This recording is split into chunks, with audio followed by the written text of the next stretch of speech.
Hadir kembali Ustadz Dr. Dudu Hermawan MAG dengan kajian akidah yang meliputi akidah ilahiyah, ruhaniyah, nabawiyah, dan sami'iyah. Kajiannya mendetail, representatif, aktual, baru, unik, dan menarik. Simak terus video-video terbaru di channel YouTube Hermawan Al-Garuti. Jangan lupa like, share, dan subscribe. Assalamualaikum warahmatullahi wabarakatuh. Alhamdulillahi rabbil alamin. Wassalatu wassalamu ala ashrafil anbiya'i wal mursalin wa ala alihi wa sahbihi ajma'in, amma ba'du. Para santri dan kaum muslimin di mana saja Anda berada, pagi hari ini kita akan membahas kitab Tijan Ad-Daruri, dan bahasan kita merupakan bahasan yang ke-8 ya. Bahasan yang ke-8 membahas tentang irodah. Irodah itu artinya kehendak Allah ya. Nah, kita akan melihat teks ya di dalam Tijan Ad-Daruri. Silakan Anda untuk melihat teks Tijan tersebut. Bismillahirrahmanirrahim. Wa yajibu fi haqqihi ta'ala al-iradah. Wa yajibu dan wajib fi haqqihi ta'ala dalam hak Allah Ta'ala al-iradah. Al-iradah itu artinya berkehendak ya. Al-iradah berkehendak. Wahya dan iradah itu adalah sifatun qadimatun. Sifat yang qadim, qaimatun bidzatihi ta'ala, yang berdiri bidzatihi ta'ala pada zat Allah Ta'ala, yuhassisu yang menentukan, yuhassisu yang menentukan, biha dengan sifat tersebut, sifat iradah tersebut, al-mumkinu bil wujudi yang mungkin wujud, al-mumkinu yang mungkin bil wujudi wujud, au bil adami atau dengan tidak ada, adam tidak ada, au bil gina atau gina kaya, au bil fakri atau fakir, au bil ilmi atau berilmu, au bil jahli atau dengan kebodohan, ila ghairi dzalika sampai selain itu, ila ghairi dzalika dan lain-lain ya, terjemahnya begitu ya. Wadidduha dan lawan sifat iradah itu adalah al-karohah. Al-karohatu artinya terpaksa, al-karohatu terpaksa. Wad dalilu ala dzalika dan dalil terhadap sifat iradah itu, wad dalilu dan dalil ala dzalika terhadap sifat iradah, annahu law kana karihan, annahu bahwasannya Allah itu idza kana apabila ada Allah, karihan itu terpaksa, lakana ajizan tentu ada Allah itu ajizan lemah, wa kaunuhu dan adanya Allah itu lemah,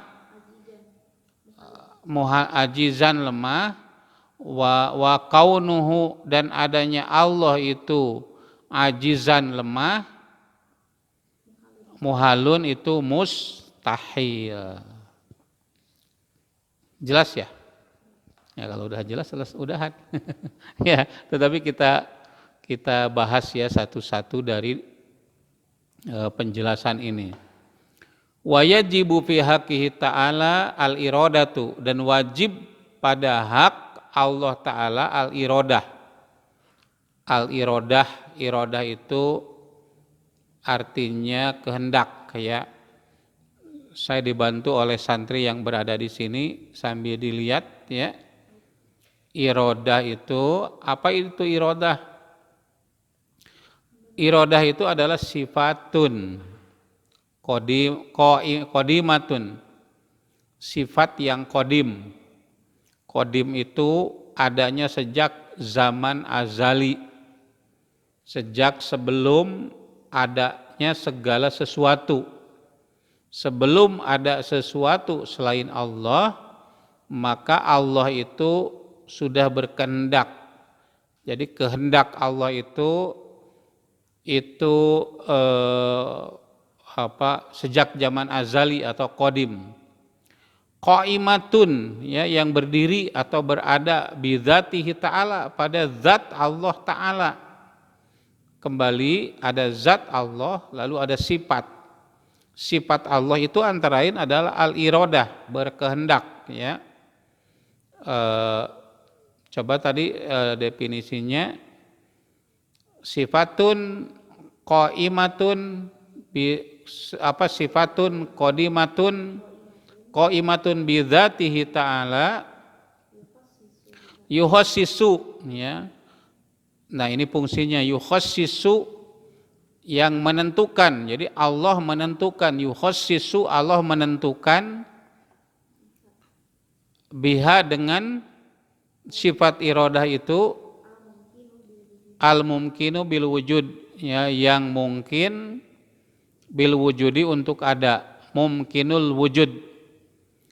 Jadi fungsi, ya, dari sifat iradah itu adalah menentukan yang mumkinul wujud, mungkin ada.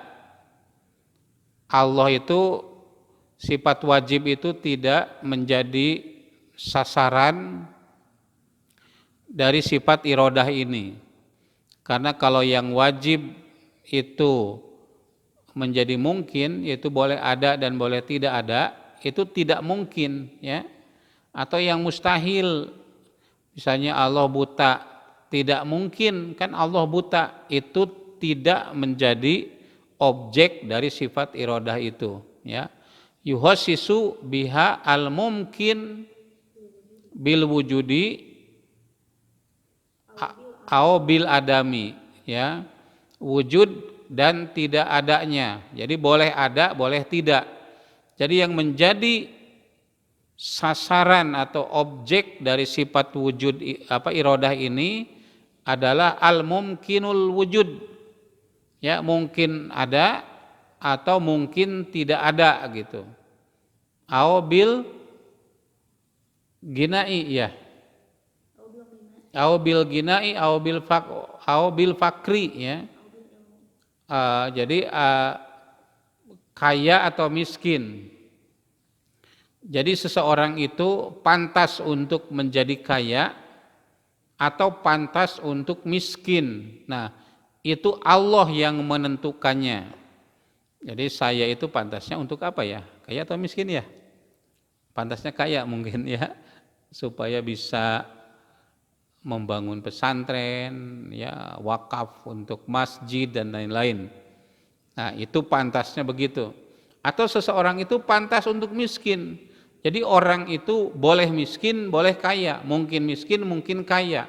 Nah, Allah yang menentukan. Au bil ilmi, au bil jahli, atau mungkin orang itu bodoh, atau mungkin orang itu berilmu, ya, berilmu atau bodoh, gitu, berilmu dulu, ya. Jadi orang itu boleh menjadi alim atau jahil, itu mungkin, mumkinul wujud. Atau berikutnya apa tadi? Au bil ilmi, au bil jahli, terus ila ghairi dalika, dan lain-lain dan seterusnya. Jadi Anda itu memiliki sifat-sifat, mungkin ada yang tinggi, ya, mungkin ada yang pendek, mungkin ada yang kaya, mungkin ada yang miskin.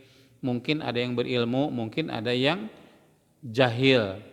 Nah, itu Allah yang berkehendak, yuhossisu biha al-mumkin al-wujud awil adam. Jadi Allah yang menentukan ada dan tidaknya sesuatu. Ya, adanya Anda sebagai orang bodoh atau orang pandai, orang kaya atau orang miskin, orang pendek atau orang tinggi, atau besar atau kecil, di tempat ini, di tempat itu Allah yang berkehendak. Ya, sejak kapan Allah itu berkehendak? Sejak zaman azali, sifatun qadimatun, sifat yang qadim bidzatihi ta'ala. Ya, ini sudah sangat jelas ya definisi dari sifat sifat irodah ini. Nah, sekarang kita akan menguraikan ya poin B-nya, poin yang keduanya, yaitu mengenai antara perintah dan kehendak Allah. Kehendak Allah itu artinya Allah menentukan segala yang mungkin ada atau tidak ada gitu ya. Allah yang menentukan atau menentukan kepantasan ada pada sesuatu. Anda itu pantas kaya atau miskin. Nah, Allah yang menentukan Anda itu pantas berilmu atau jahil. Allah yang menentukan Anda itu pantas tinggal di Garut atau di Bandung atau di Jakarta. Allah itu yang menentukan. Burung-burung pinguin pantasnya berada di mana? Ikan lumba-lumba pantasnya ada di mana? Apakah perairan Indonesia atau perairan Jepang? Ya, kanguru pantasnya itu di Indonesia atau di Australia? Onta pantasnya itu di Arab Saudi atau di Amerika? Kurma pantasnya itu di Madinah atau di negara lain begitu? Itu Allah yang menentukan ya. Allah bebas menentukan gitu. Ya, kalau semuanya ada onta semuanya, ya tentu ini terkait dengan kemaslahatan manusia, saudara sekalian. Nah, adapun mengenai perintah itu adalah sesuatu pengabdian hamba kepada Allah kalau melaksanakannya. Nah, itu Allah akan ridho kalau kita itu melaksanakan apa yang diperintahkan Allah.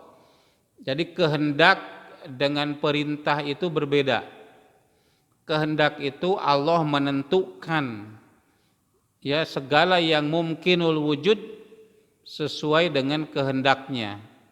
Tetapi kalau perintah Allah itu terkait dengan kepatuhan hamba terhadap makhluknya kepada Allah, kepada kholiknya. Apakah Anda itu patuh kepada Allah atau tidak? Kalau patuh itu akan mendapatkan ridho Allah, ya, tetapi kalau tidak patuh mendapatkan murka Allah. Maka iradah berkaitan dengan izin. Apabila Allah sudah berkehendak, maka sesuatu itu akan terjadi atau tidak terjadi. Nah, itu izin ya. Jadi ada izin Allah, ada ridho Allah. Tidak semua yang izin Allah itu Allah ridho. Tidak semua yang ridho Allah itu Allah izin. Sebut saja begitu ya. Nabi Muhammad beriman, bertakwa kepada Allah. Itu ridho Allah tidak? Jawabannya ridho Allah. Apakah itu izin terjadi? Tidak terjadi. Kenapa? Karena Allah menghendaki Nabi Muhammad itu menjadi orang yang beriman, menjadi orang muslim. Jadi muslimnya Nabi Muhammad itu merupakan izin Allah. Muslimnya Nabi Muhammad itu juga merupakan ridho Allah. Kenapa izinnya Allah? Karena Allah berkehendak. Kenapa ridho Allah? Karena Allah memerintahkannya. Begitu ya. Nah, muslimnya Abu Jahal itu tidak izin Allah. Kenapa? Karena Allah tidak berkehendak. Ya, Allah tidak berkehendak. Apakah muslimnya Abu Jahal Allah ridho? Ridho, ya, tetapi tidak izin Allah gitu, ya. Kafirnya Nabi Muhammad itu tidak izin Allah. Apa buktinya? Tidak terjadi karena Allah tidak menghendaki Nabi Muhammad kafir.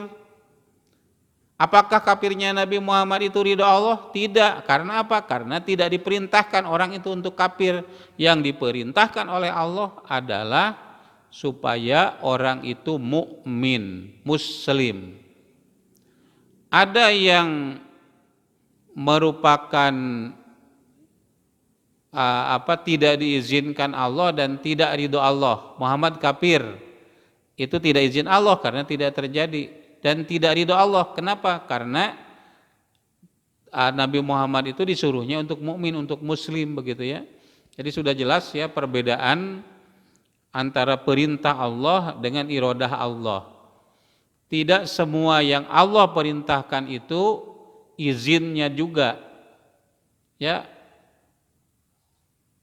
Dan tidak semua yang izin Allah itu ridho Allah. Hanya izin saja, begitu. Fir'aun kafir itu izin Allah, karena apa? Terjadi. Tetapi tidak ridho Allah, karena apa? Karena Fir'aun itu diperintah untuk mukmin, untuk muslim, tapi dia malah kafir gitu, malah mengaku dirinya sebagai Tuhan gitu ya. Nah, itu poin yang kedua kajian kita terkait dengan masalah kehendak. Nah, lalu poin yang ketiga yang akan kita kaji yaitu mengenai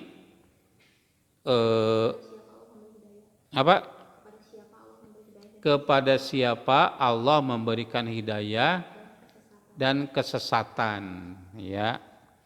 Mungkin Anda Mary itu bahasa Jawa ya, artinya cemburu atau ya seperti itulah kira-kira ya. Ada orang kafir, apakah kafir itu kehendak Allah? Ada orang yang sesat, apakah itu kehendak Allah gitu? Nah, ini jangan dibalik ya. Mungkin di antara Anda ada yang mengatakan Allah itu tidak adil. Kenapa? Karena sebagian orang mendapatkan hidayah, sementara sebagian orang lagi itu tersesat itu. Ya. Nah, perlu saya catat ya, perlu Anda catat di sini, Allah itu tidak serta-merta membuat orang itu sesat. Misalnya orang tertentu sesat dan orang yang lain mendapatkan hidayah. Kalau begitu Allah tidak adil. Ya. Perlu saya jelaskan di sini ayat Al-Qur'an yang mengatakan waman yahdillah fala mudhillalah. Barang siapa yang Allah beri hidayah, maka tidak akan ada orang yang membuat dia sesat. Waman yudlilhu fala hadiyalah. Maka barang siapa yang Allah sesatkan, orang itu tidak akan ada yang memberikan hidayah kepadanya. Allah itu memberikan hidayah kepada siapa? Allah itu memberikan hidayah kepada orang yang beriman dan bertakwa. Allah memberikan hidayah kepada Nabi. Kenapa? Karena Nabi Muhammad itu beriman dan bertakwa. Allah menyesatkan kepada Abu Jahal karena Abu Jahal itu tidak beriman dan tidak bertakwa. Orang-orang yang dolim, orang-orang kafir, orang-orang sombong, pasti Allah sesatkan. Jadi kalau Anda ingin mendapatkan hidayah dari Allah, maka hendaklah Anda beriman. Kalian itu hendaklah bertakwa kepada Allah, laksanakan perintah-perintah Allah dan jauhi larang-larangannya. Maka Anda akan mendapatkan hidayah dari Allah. Tapi sebaliknya, kalau Anda kafir, kalau Anda tidak bertakwa, Anda sombong, ya Anda fasik, maka Anda akan disesatkan oleh Allah.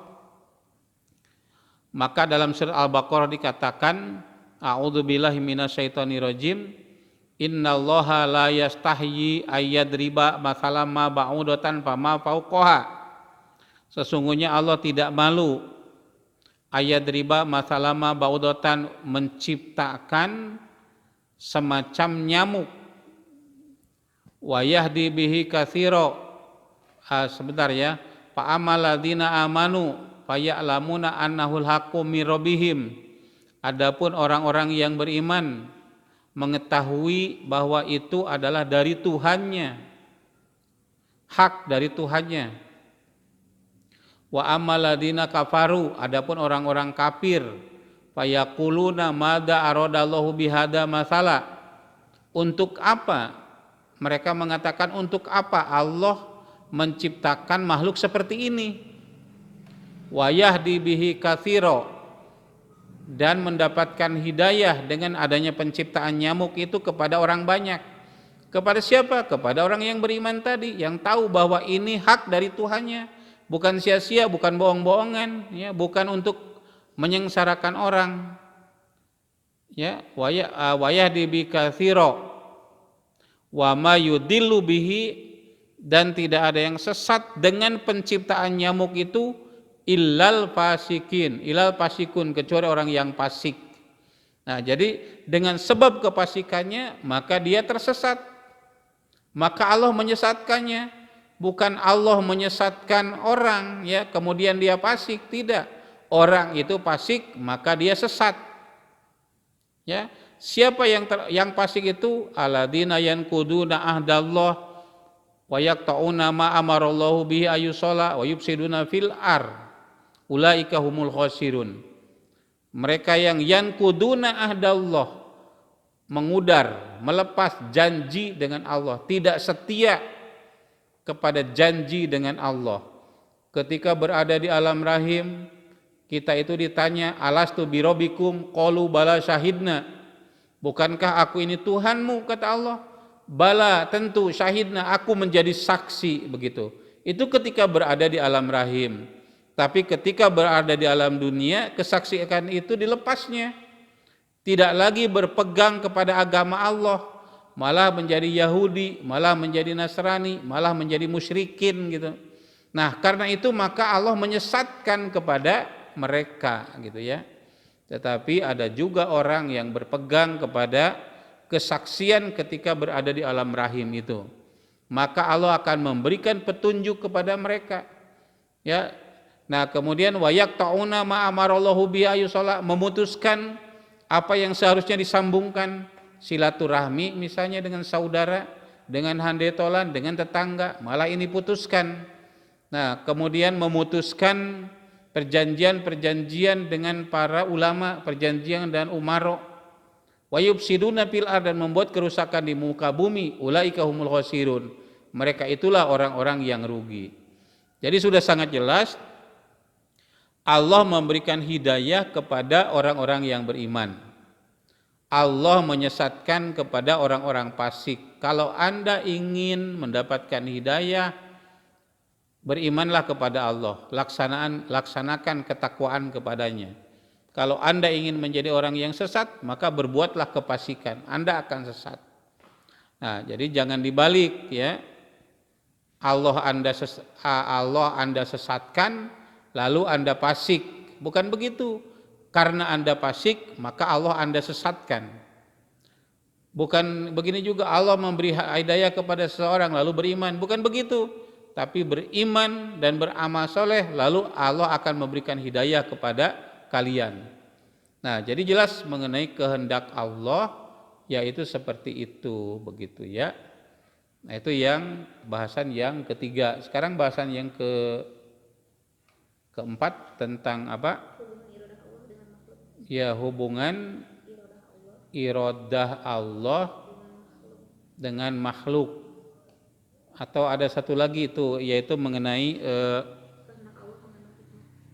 ya kehendak Allah mengandung hikmah. Itu yang kelima ya. Jadi sekarang hubungan iradah Allah dengan makhluk atau ta'aluk ya, alaqah hubungan. Hubungan seperti halnya kudrot itu ada 3. Pertama yaitu fungsinya. Fungsinya itu apa? Yaitu untuk menentukan ada dan tidaknya sesuatu. Menentukan Anda itu pendek atau tinggi. Nah, itu iradah Allah, ya. Kehendak Allah. Anda itu kaya atau miskin, itu kehendak Allah. Anda itu bertempat di mana, itu juga kehendak Allah. Nah, itu menentukan, ya. Kemudian yang kedua yaitu hubungan hubungan objek, ya. Tadi fungsi iradah itu menentukan ada dan tidaknya sesuatu. Kemudian objeknya apa? Objeknya adalah mumkinul wujud, yang mungkin adanya. Jadi yang wajibul wujud itu tidak menjadi objek dari sifat iradah. Misalnya yang wajibul wujud, Allah itu ada. Nah, boleh ada, boleh tidak ada. Itu menjadi mungkin. Itu tidak ada hubungannya dengan yang wajib. Tidak ada juga hubungannya dengan mustahilul wujud. Karena sesuatu yang mustahil kalau disentuh oleh kehendak menjadi mungkin. Misalnya mungkin Allah itu bodoh, mungkin itu alim. Itu sesuatu yang tidak mungkin, ya. Jadi tidak disentuh oleh iradah. Iradah itu berkaitan dengan mumkinul wujud, ya, jelas, ya. Nah, lalu yang ketiga yaitu hubungan tartib, ya. Ta'aluk tartib. Urutannya bagaimana? Yaitu yang pertama ta'aluk suluhi qadim. Hubungan suluhi, ya. Qadim. Suluhi itu penetapan, al-qadim. Jadi Allah itu sudah berkehendak sejak qadim. Sejak zaman azali. Sejak belum adanya segala sesuatu. Allah menghendaki saya berada di ruangan ini ruangan ini lembaga penjaminan mutu STAI Darul Arkom, ya, Staida, gitu.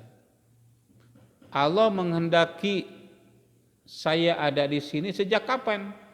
Sejak zaman azali sudah ada, gitu, ya. Sejak zaman azali, ya. Itu namanya ta'aluk suluhi qadim. Lalu yang kedua yaitu ta'aluk tanjizi qadim, yaitu pelaksanaan dari kehendak Allah saya duduk di kursi ini. Itu pelaksanaannya sejak zaman azali Allah tetapkan di Lauh Mahfud.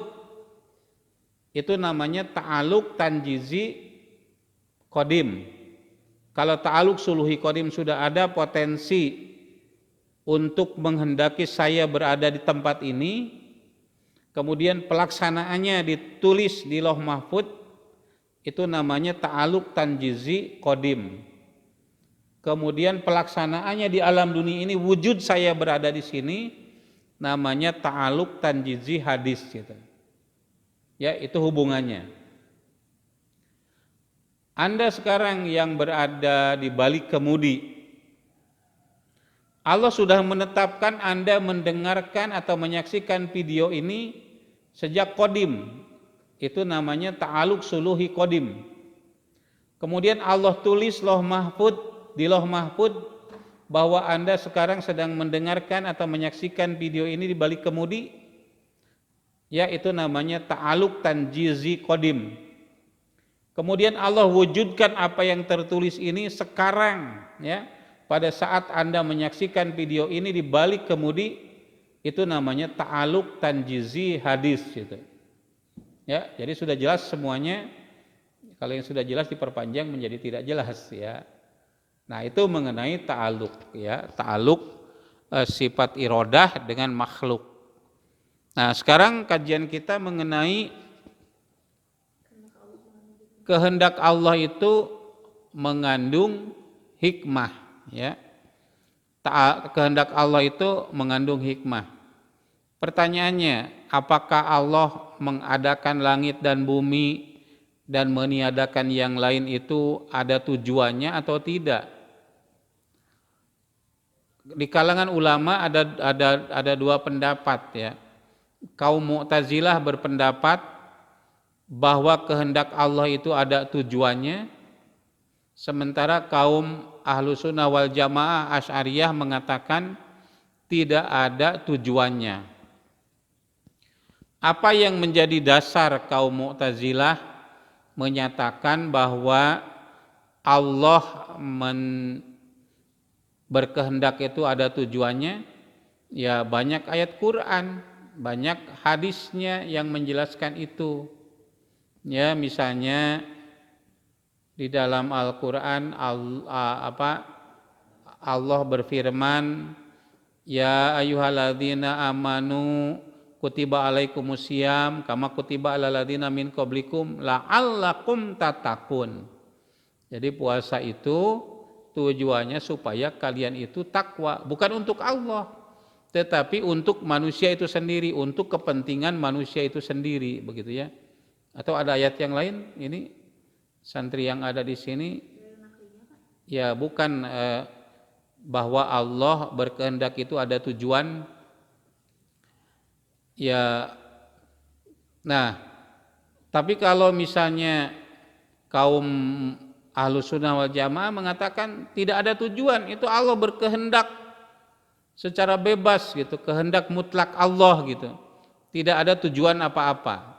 Nah, saya berpendapat tidak ada sesuatu apapun yang tidak ada tujuan. Jadi kalau istilah Mu'tazilah itu adalah as-shalah wal aslah. Allah itu menciptakan atau berkehendak itu untuk kebaikan dan yang lebih baik. Bagi siapa? Bagi makhluknya, bagi manusia, bukan bagi Allah itu sendiri gitu. Ya, ada dalilnya?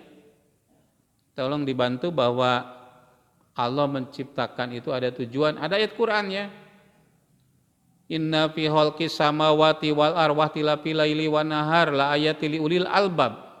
Sesungguhnya dalam pergantian siang dan malam, bumi dan langit, itu tanda-tanda kekuasaan Allah bagi orang yang berfikir. Siapa mereka? Alladzina yadhkuruna Allaha qiyaman wa qu'udan wa ala junubihim. Itu orang yang selalu zikir kepada Allah dalam keadaan duduk, dalam keadaan berdiri, dalam keadaan berbaring. Wa yatafakkaruna fi khalqis samawati wal ardh, dan berfikir tentang penciptaan langit dan bumi. Lalu mereka berkata, Rabbana ma khalaqta hadza batilan. Tuhan kami, Engkau tidak ciptakan ini batil, sia-sia. Berarti ada tujuannya. Tidak sia-sia, ada tujuannya. Hanya kita tidak tahu apa. Untuk apa? Ya untuk manusia gitu ya. Bukan untuk yang lainnya. Itu jadi yakini bahwa semua peristiwa yang terjadi, Anda sekarang sakit, ada yang punya penyakit jantung, ada yang punya penyakit stroke, ada yang pusing kepala, itu Allah yang mengadakannya ya, dengan irodahnya, dengan kehendaknya. Pasti ada tujuannya, tetapi kita tidak tahu untuk apa ya. Misalnya satu saja kita ketahui, bahwa sakitnya kita itu merupakan proses at-tamhis, pembersihan dari dosa-dosa. Asal dalam keadaan sakit kita bersabar. Anda punya mata tidak melihat seperti saya ya. Saya tidak bisa melihat, walaupun saya tahu Anda itu ada yang di kamar, ada yang di tengah rumah, ada yang duduk di kursi, ada yang di balik kemudi, ada yang sedang di kampus, ada yang sedang di sekolah. Ya, tapi melihatnya dengan mata batin, bukan dengan mata kepala. Nah, tujuannya apa? Allah membuat saya itu tidak melihat. Ya mungkin supaya terhindar dari dosa mata ya, atau tujuan lain kita tidak tahu. Yang penting untuk kemaslahatan manusia, as-shalah wal aslah, yang terbaik dan yang paling baik untuk manusia. Jadi yakini itu supaya apa? Kita tidak capek. Kenapa Allah saya ini kok dijadikan miskin, dijadikan sakit? Ada orang yang mengeluh, ya Ustadz, Saya rajin tahajud, saya puasa Senin Kamis. Kenapa kok saya setruk begitu ya? Kok yang pencuri, perampok, preman itu kok tidak setruk? Ya enggak boleh begitu. Terima itu sebagai iradah, kehendak dari Allah Subhanahu wa taala. Ya, terima itu, ya. Ya, itu jelas ya. Jadi perdebatan antara apakah Allah berkehendak itu ada tujuan atau tidak? Ya saya jawab ada tujuannya. Ada hikmah yang dapat kita gali, kebaikan-kebaikan untuk makhluknya, bukan untuk Allah Subhanahu wa taala. Ya, kita lanjut poin berikutnya yaitu mengenai dalil ya. Ada dalil nakli. Dalil naklinya itu berupa firman Allah. Anda lihat firman Allahnya itu bagaimana? An-Nahl yang ayat ke-40. Innama qauluna. Sesungguhnya ucapan kami, kata Allah. Idza aradna syai'an, apabila kami menghendaki sesuatu, an-naqula, tinggal berkata kun, jadilah, fayakun, maka jadi. Apa yang dikehendaki oleh Allah pasti terjadi. Ya, kalau tidak terjadi itu mustahil. Karena apa? Karena Allah itu berkehendak, ya maha berkehendak. Kalau kehendak kita kan belum tentu terwujud. Saya ingin bangsa dan negara ini tidak terjajah oleh asing. Saya ingin para pemimpin negeri ini betul-betul berkuasa, tidak dikendalikan oleh oligarki ya, yang punya modal, yang memodali mereka pada saat kampanye, baik pilpres, pilgub, pilbub, pilwalkot ya, wali kota ya, pemilihan RW gitu ya. Jangan dikendalikan oleh oligarki. Itu kehendak saya. Tapi kehendak saya itu belum tentu terwujud begitu. Tapi kalau kehendak Allah itu pasti terwujud ya. Itu dalam surat An-Nahl ayat 40. Ada surat yang lain? Ya, bunyinya bagaimana? Ya, Al-Qasas ayat 68. Coba Anda saksikan Al-Qasas 68. Wa rabbuka yakhluqu may yasha. Dan Tuhanmu yakhluqu, menciptakan ma yasha, apa yang Allah kehendaki, apa yang Tuhan kehendaki. Wa yahtaru, dan Allah memilih. Ya. Makana lakumul al-khiyarah, bagi kalian itu tidak ada pilihan. Allah memilih Anda jadi perempuan. Nih santri yang ada di depan saya itu perempuan. Allah yang memilih Anda laki-laki, yang di sana itu Anda laki-laki. Kalian itu tidak ada pilihan lain. Allah yang memilihnya. Allah yang memilih Anda untuk menjadi orang Cina. Allah yang memilih Anda untuk menjadi orang Sunda. Allah yang memilih Anda dilahirkan oleh bapakmu dan ibumu yang sekarang ini. Bukan pilihan kamu. Kita tidak pernah bermusyawarah, ya Allah aku ingin jadi orang Cina, enggak bisa. Allah sudah menentukan. Saya ingin menjadi orang Inggris, tidak bisa. Allah yang sudah menentukan kamu itu orang Jawa gitu ya. Nah, itu Allah yang menentukan. Tidak ada pilihan bagi kita. Allah yang berkehendak ya. Yakini itu begitu. Nah, maka jangan kemudian Anda mengecek orang Cina, Anda ecek orang Jawa, Anda ecek orang Sunda, Anda ecek orang Ambon. Allah yang menentukan Anda jadi orang Cina, Allah yang menentukan Anda jadi orang Jawa, Allah yang menentukan Anda jadi orang Sunda, Allah yang menentukan Anda jadi orang Ambon, jadi Batak, Minang ya, dan lain-lain gitu. Ya, jelas ya, Allah yang menentukan itu semua atas kehendak Allah, atas pilihan Allah, bukan kehendak Anda. Nah, kemudian perlu saya jelaskan di sini mengenai kehendak mutlak dan keadilan ilahi. Apakah Allah berkehendak itu sebebas-bebasnya? Jawabannya bebas ya. Kalau Mu'tazilah mengatakan tidak bebas. Kalau ahlu sunnah wal jamaah bebas. Nanti saya jelaskan aliran duduiyah ya. Jadi kalau Mu'tazilah mengatakan Allah itu tidak bebas, tidak mutlak kehendaknya itu. Kalau ahlu sunnah wal jamaah bebas. Allah itu mau memasukkan orang mukmin ke dalam surga atau ke dalam neraka, boleh, itu kehendak Allah. Mau memasukkan orang kafir ke dalam surga, itu boleh, ya. Tetapi saya ingin berpendapat beginilah. Kalau Mu'tazilah mengatakan bahwa Allah itu kehendaknya dibatasi oleh hukum alam, saya katakan Allah tidak dibatasi oleh hukum alam, ya. Memang dalam Al-Qur'an dikatakan la tabdila li khalqillah. Sunnatullah itu tidak akan dirubah. Saya jawab, bisa. Yang ngerubahnya siapa? Ya Allah. Yang menentukan hukum alam itu siapa? Ya Allah. Berarti Allah itu bebas untuk membuat hukum alam, ya, yang berlaku untuk manusia. Allah bebas itu untuk membuat hukum alam itu. Yang kedua, Allah itu harus berbuat adil. Siapa yang menentukan? Yang menentukan Allah harus adil itu yaitu Allah sendiri.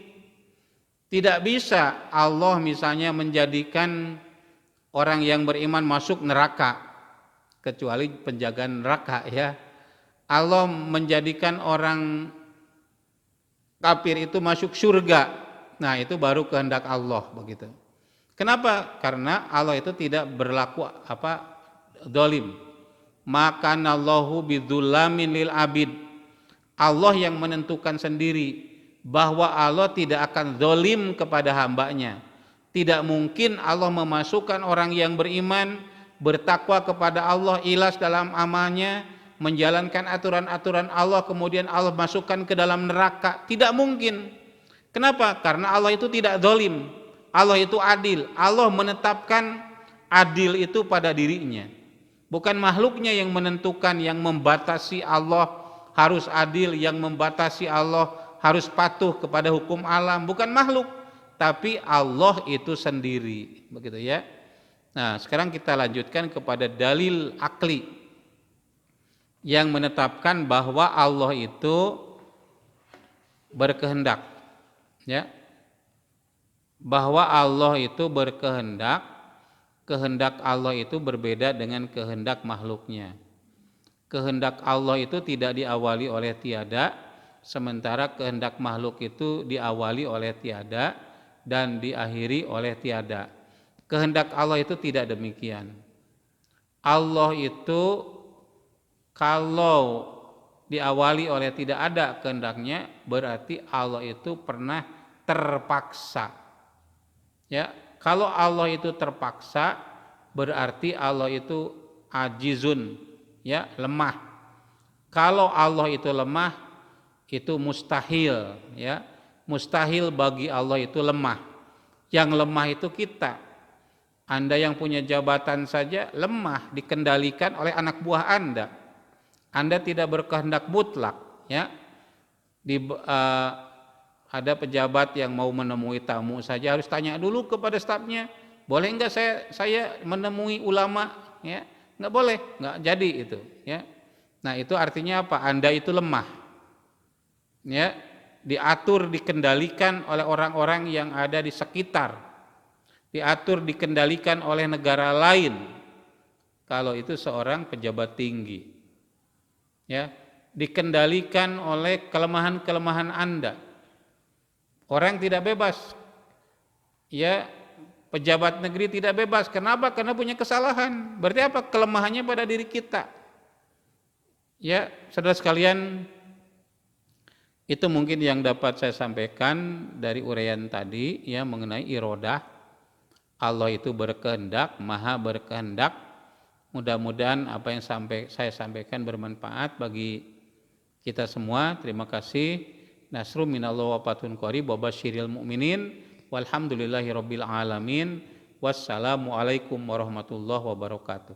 Demikianlah kajian dan informasi yang apik dan menarik dari Ustadz Dr. Dudu Hermawan MAG.